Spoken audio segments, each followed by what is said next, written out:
Assalamualaikum warahmatullahi wabarakatuh. Waalaikumsalam warahmatullahi wabarakatuh. Bagaimana kabarnya anak-anakku semua? Alhamdulillah, luar biasa. Allahu Akbar. Baiklah, di sini kita sebelum masuk ke pembahasan materi, kita berdoa terlebih dahulu yang akan dipimpin oleh ketua. Sebelum kita belajar, mari kita berdoa bersama. Berdoa dimulai. Bismillahirrahmanirrahim. Baik, di sini Ibu akan mengabsen kehadiran ya. Di sini siapa yang tidak hadir? Ibu. Baik, sebelum kita masuk ke pembahasan, kita akan melakukan ice breaking terlebih dahulu ya, agar kalian semangat. Ayo, kita berdiri terlebih dahulu.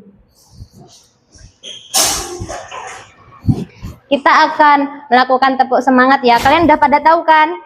Belum. Ya, baik, akan Ibu peragakan terlebih dahulu ya. Tepuk semangat. Semangat. Ya, kita ulangi. Ayo, kita mulai ya. 1, 2, 3. Tepuk semangat. Semangat.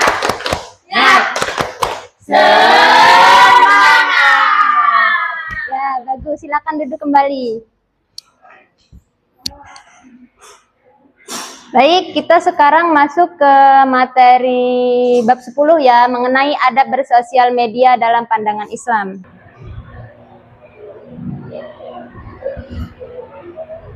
Nah, jadi pada pembahasan kali ini terdiri dari 4 pembahasan. Yang pertama yaitu pengertian media sosial, yang kedua jenis-jenis media sosial, ketiga dampak media sosial, dan yang keempat adab menggunakan media sosial.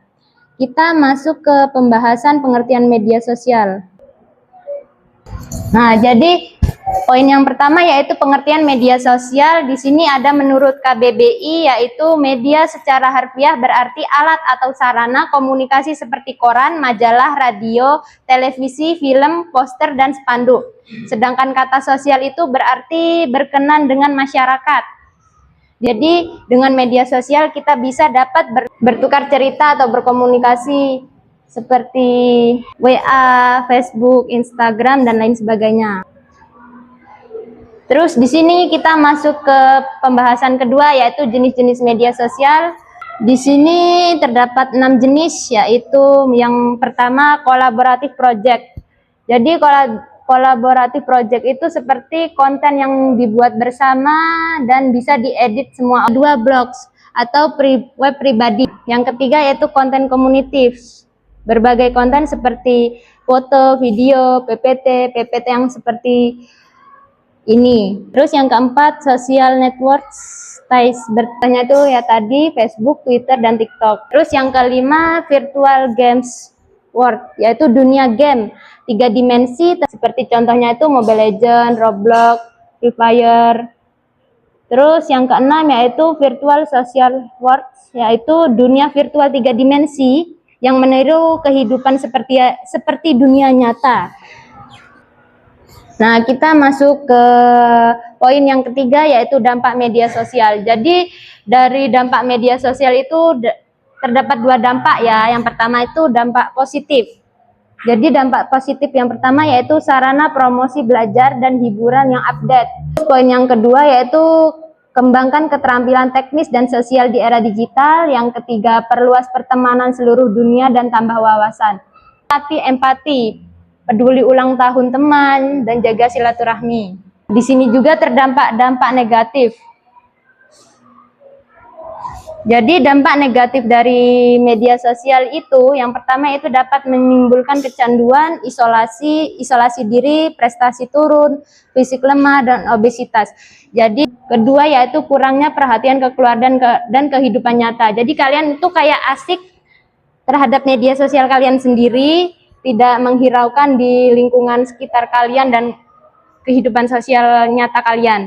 Terus yang ketiga yaitu penyebaran data penting, hoax, pornografi, penipuan, dan judi. Poin yang keempat yaitu tumbuh sikap hedonis, konsumtif, mementingkan diri sendiri. Terus poin yang kelima, cybercrime, carding, cedera karena kelamaan main gadget. Nah, di sini kita masuk ke adab menggunakan media sosial dalam Islam. Di sini Ibu minta dari kalian salah satu untuk membacakan surat Al-Hujurat ayat 11 ini kepada Mas Riki. Kalau nggak kelihatan boleh maju Mas bacanya. Di depan.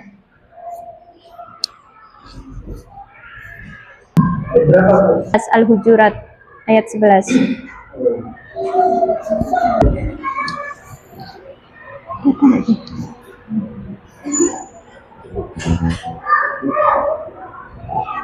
أعوذ بالله من الشيطان الرجيم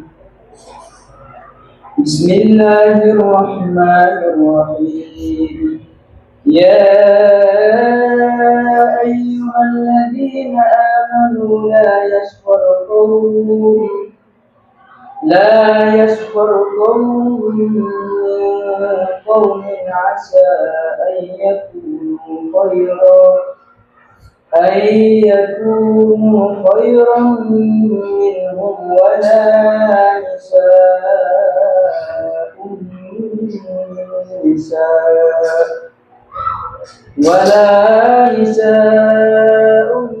من نساء عسى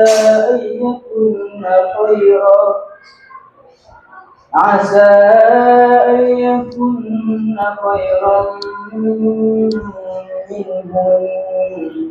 ولا تلمزوا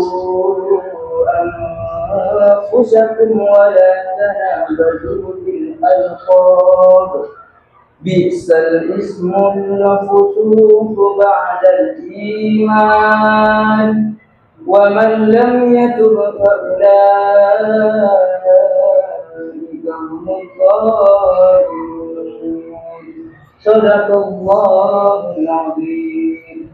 Baik, terima kasih pada Mas Riki. Untuk teman-teman bisa berikan aplaus untuk Mas Riki.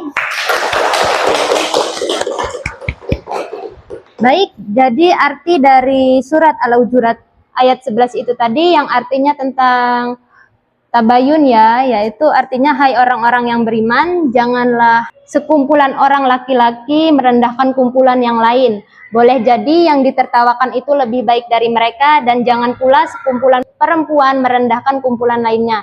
Boleh jadi yang direndahkan itu lebih baik dan janganlah suka mencela dirimu sendiri dan jangan menggali dengan gelaran yang mengandung ejekan. Terus seburuk-buruknya panggilan adalah panggilan yang buruk sesudah iman dan barang siapa yang tidak bertobat maka mereka itulah orang-orang yang zalim.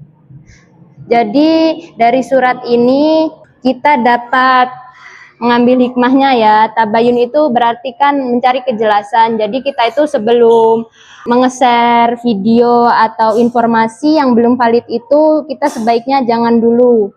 Kita cari dulu sumbernya itu dari mana, valid atau tidak. Jadi biar tidak menimbulkan. Sebelum kita masuk ke poin yang kedua, di sini terdapat video, bisa kalian simak bersama videonya. Di era digital, media sosial sudah menjadi bagian dari kehidupan kita sehari-hari. Setiap hari kita melihat berbagai foto, video, berita, dan komentar. Namun, tidak semua informasi di media sosial dapat dipercaya. Terkadang, kita tergoda untuk langsung membagikan informasi tanpa mengecek kebenarannya. Padahal, satu klik saja bisa menyebarkan informasi yang salah. Karena itu, penting untuk memeriksa fakta sebelum membagikan sesuatu. Selain itu, gunakan kata-kata yang sopan saat berkomentar. Media sosial juga bisa menjadi tempat belajar dan berbagi hal positif. Ingat, apa yang kita unggah di internet akan menjadi jejak digital kita. Dengan sikap yang bijak, media sosial bisa menjadi tempat yang aman dan bermanfaat. Bijak bermedia sosial dimulai dari diri kita sendiri, saring sebelum sharing. Nah, jadi Dari video itu kita dapat menangkap ya bahwa sebelum nge-share sebuah informasi kita sebelumnya sebelum sharing dulu. Kita masuk ke poin yang kedua yaitu jujur dan tidak dusta. Yang ketiga yaitu haram menebar fitnah, kebencian dan lainnya.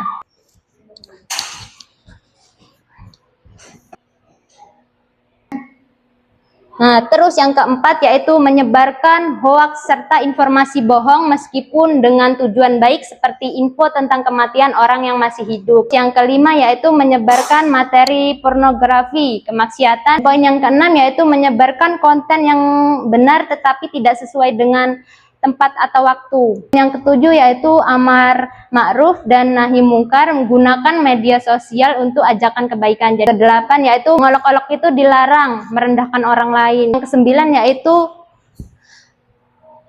sebar kebencian dan hoaks. Di sini juga terdapat adab dan tata cara penggunaan media sosial, yaitu yang pertama untuk pelajar, jadi media sosial belajar online dan diskusi pelajar. Yang kedua yaitu bijak pakai internet. Tiga itu berbagi info bermanfaat lewat status, link atau notes. 4 saluran hobi positif yaitu seperti menulis, simpan data buat komunitas belajar, dan poin yang terakhir yaitu gunakan medsos untuk hal positif sesuai norma masyarakat. Baik, itu tadi ya penyampaian materi mengenai adab bermedia sosial dalam pandangan Islam. Ibu akan membagi kelompok kalian, nanti kalian diskusikan bersama kelompok kalian, dan terus untuk perwakilan dari kalian salah satunya untuk maju untuk mempresentasikan hasil diskusi kalian. Di sini kelompok pertama yaitu Mbak Desi Nurdiana, Mbak Sherly, Mbak Anissa, dan Mbak Dian. Untuk kelompok kedua Mbak Pina, Mas Riki, Mbak Aulia, dan Mbak Nuzul.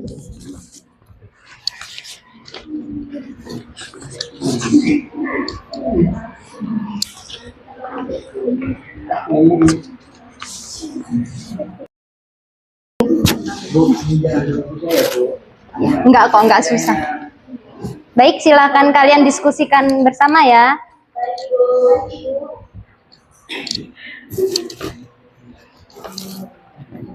Ibu mau tanya. Iya, tanya apa? Ini tugas ketiga, gimana Bu cara mengerjainnya? Itu kalian mengisi yang di kolom itu ya, mengenai analisis unggahan di media sosial. Itu contohnya. Terus kalian tuh isi sudah sesuai adab atau belum sesuai. Terus sertakan alasan. Baik, Ibu. Gimana? Apakah sudah selesai tugasnya? Nah, baik, jadi Ibu minta tolong untuk mempresentasikan hasil diskusi kalian ya dari kelompoknya Mas Riki.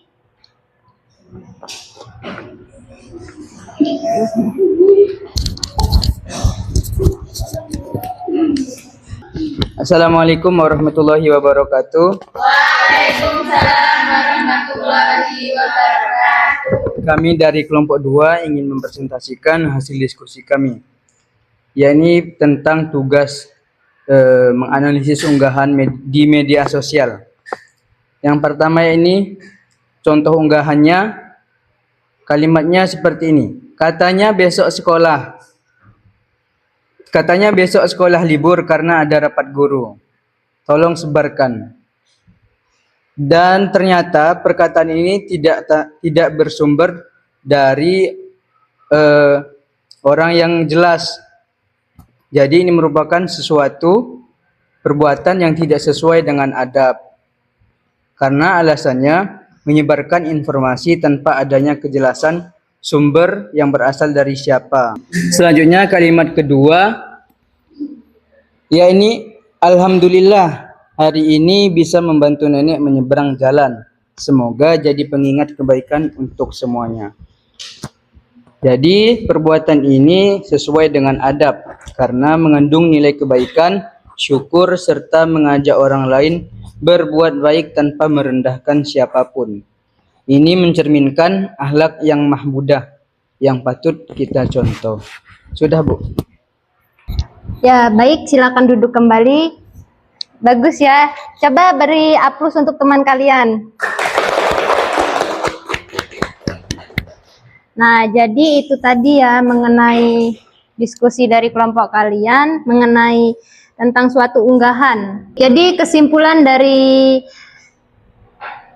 pembelajaran kita hari ini mengenai adab bermedia sosial dalam pandangan Islam yaitu media sosial adalah sarana komunikasi online yang digunakan masyarakat untuk berinteraksi, menciptakan dan berbagi informasi dalam jaringan virtual. Terdapat dampak positif dan dampak negatif dalam bermedia sosial. Nah, itu tadi pembelajaran materi kita pada hari ini. Mungkin dapat Ibu cukupkan. Untuk presentasi kelompok selanjutnya kita lakukan di minggu depan ya. Ya, Ibu. Mungkin itu tadi yang dapat Ibu sampaikan materi pembelajaran pada hari ini. Sebelum itu kita melafadzkan hamdalah bersama-sama. Alhamdulillahirabbil alamin. Kita tutup dengan doa yang akan dipimpin oleh ketua kelas. Sebelum kita mengakhiri kegiatan majelis kita, mari kita berdoa bersama. Berdoa mulai. Berdoa selesai. Wassalamualaikum warahmatullahi wabarakatuh. Waalaikumsalam warahmatullahi wabarakatuh.